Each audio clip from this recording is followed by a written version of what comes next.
Okay, this is problem 2-53, and I'm not sure of the page number on this one either. Anybody have it? Let's see, it looks like it'd be page 50. A welded connection is in equilibrium under the action of the four forces shown. Knowing the magnitude, Fa equals 8 kilonewtons, Fb equals 16 kilonewtons, determine the magnitudes of the other two forces. So let me sketch what we've got here. Some top of a bracket with welded connections on it. Maybe it's pipe or something, I don't know, it doesn't really matter.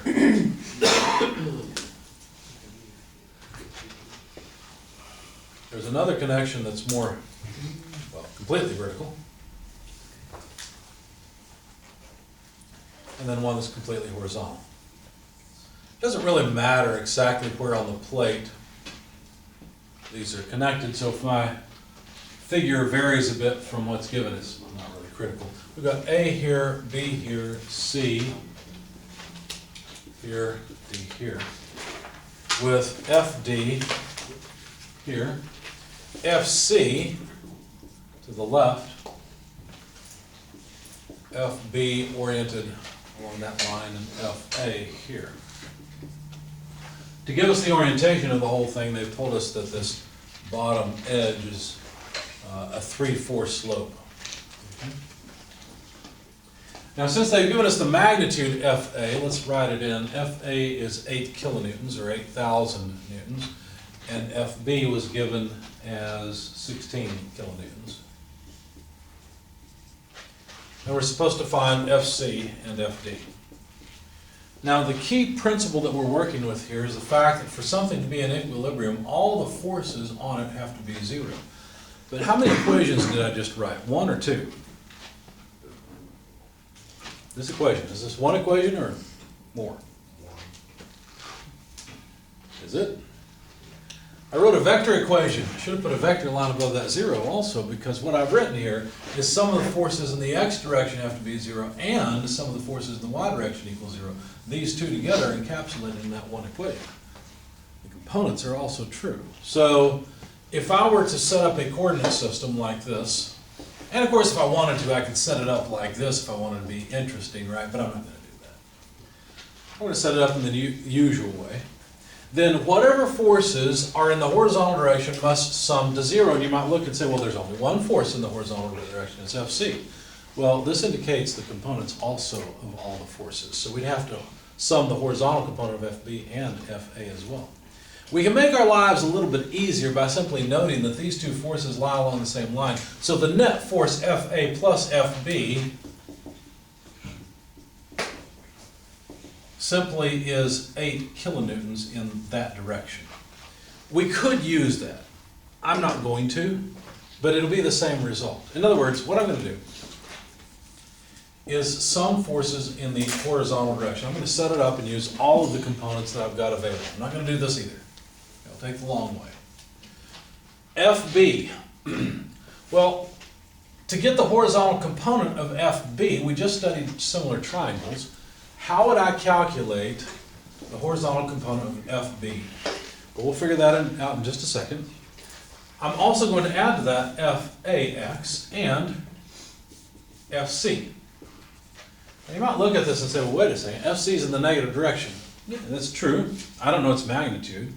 I'm going to assume that it's in the positive direction and let the math tell me that it's negative. Okay? Not only that, but Fa also has a horizontal component that will end up being negative, so I'm just adding whatever horizontal component A has. So this is going to be an addition of a negative thing. Okay? So help me figure out the magnitude of Fax. What would it be?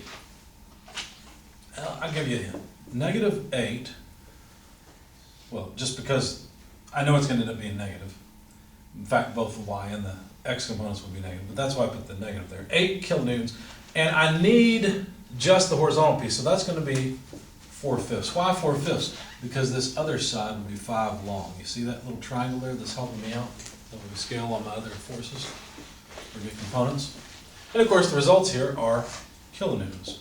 So 32 over 5, I don't know that right off the top of my head. Anybody have 32 over 5 on their calculator? 4/8 or 32? 6.4. 0.4? 6.4. I was gonna say, that doesn't make sense. So FAX is negative 6.4. How about FBX? Why don't you guys do that one for me?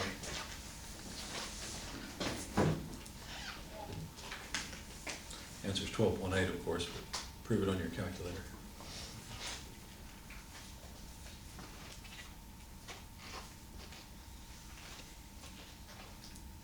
How would you get 12.8? 16 times 4/5. Same ratio of horizontal to hypotenuse. So what did I say, 12.8? But of course this one's positive. So when I plug this in, of course now I know FBX and FAX. FC then will be the negative of FBX minus FAX. Are you ready to be confused? No, we already were. Well, hang with me. This negative sign comes from the equation. What is the magnitude of FBX? It's 12.8. This negative sign came from the equation, just like that one did. But what is the magnitude of FAX? It is negative 6.4 kilonewtons. See that? Why would I do it this way? Well, because we're just summing things together. Some of them are positive things, other things are negative. Let's go. Okay. It's really important that you get used to using symbolic equations to do your algebra and then plug in numbers. It's one of the habits I have to break in this class. You guys are in a freshman class. I don't know if you're freshmen or not, but you're in a freshman class. And one of the bad habits students have is trying to perform algebra with numbers. You can do it. However, when you're working through the process, you really don't know what you're doing. You can get lost. You make a mistake, it's harder to go back and fix. So I'm going to try to really force two things this semester. One is pushing you to use units and pushing you to solve symbolic equations, not numerical equations. Okay? Then plug in numbers at the end. So negative 12.8 plus 6.4, both of these are kilonewtons, will give us a negative, what, 6.4 kilonewtons?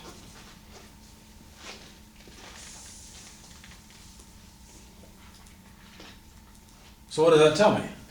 It tells me FC, which I assume to be a positive thing, is actually going to the left and is equal to 6.4 kilonewtons. Notice I didn't put the negative sign on here now, just because I've already got an arrow pointing to the left. Go ahead. How did you get FBX and FAX? FAX I got by taking 4/5 of 8. Why 4/5?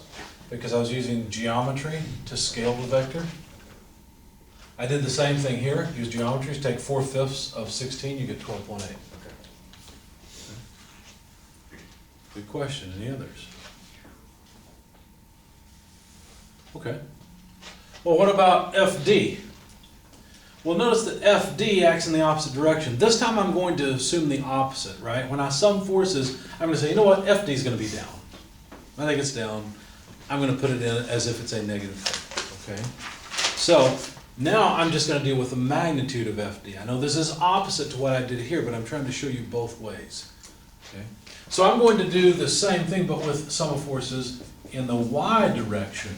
In that case, I know that for FB, and I'm going to break my rule, I'm going to, instead of using symbols, I will go ahead, well, no, I'll tell you what, I'll use symbols, but I'll put them in the direction that I know they are. For example, I know that FBY will be a positive thing, so FBY I'll add. I know that FAY will be a negative thing, and now I'm just going to deal with magnitudes of these rather than taking into account the sign, okay?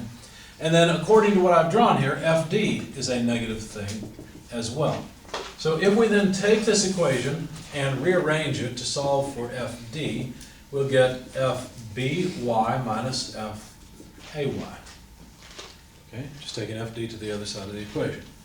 So FBY, I'll go ahead and just calculate the magnitude of FBY in this equation. Well, that would just be FB multiplied by 3/5. What about FAY? Well, FAY, let's see, that's going to be the vertical component. So that's 8 kilonewtons. Well, let me just do it this way. FA multiplied by 3/5. I just erased the answer, didn't I? Negative 6.4. No, I'll put it there. We got it. Thought I had lost my results. Anyway, FB we know has magnitude 16 kilonewtons, 3/5 of that. FA we know has magnitude 8 kilonewtons, 3/5 of that. And of course, we'll end up with, what, 8 times 3/5? 3/8 or 24. 24 over 5 is almost 5, so 4 point something.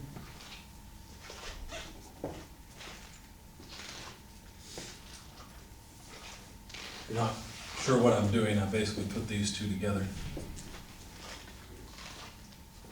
Both have a multiplier of 3/5, so why not take 8 from 16 and be left with 8? Which of course, 24 kilonewtons over 5. What is 24 over 5? Anybody have it? 4.8. 4.8. So sure enough, FD does act downward, and it's 4.8 kilonewtons. Why did I do all of that? Well, what if they hadn't given us a direction? They just told us that FC was applied at C and had only horizontal components. The math would have told us that it points in this direction. Because remember, we got a negative 6.4. Here I assumed FD acted downward and I got a positive number with that assumption, meaning I assumed the correct direction. One of the very common things to do in statics is to assume a direction of a force. Not a line of action, but a direction of a force. Notice we already knew the line of action was horizontal for FC, the line of action vertical for FD. So, but it's very common to assume a direction, positive or negative, rather than a line of action, and then compute the resultant force, and if it's negative, well, I just assume the wrong direction. Okay? Any questions so far? Comments? Good. Wouldn't it be sort of almost easier to always assume it's positive? I so do that recommend you do could- that. Yeah, so when you have an option to assume, I would assume a positive direction. Here's the problem. What if we had another force? Let's just throw another force in. And its line of action was like this. Which way are you going to assume? To the right or to the left? To the right down? Great. So you've selected a positive horizontal, negative vertical component. You don't really have a choice there. One's going to be positive, one's going to be negative. If it's all vertical or all horizontal, sure, go in the positive coordinate direction. If you've got a negative slope line, a piece of it's going to be negative no matter how you do it. You see? Yes, if you have the option, choose positive. It just makes life easier. Anything else?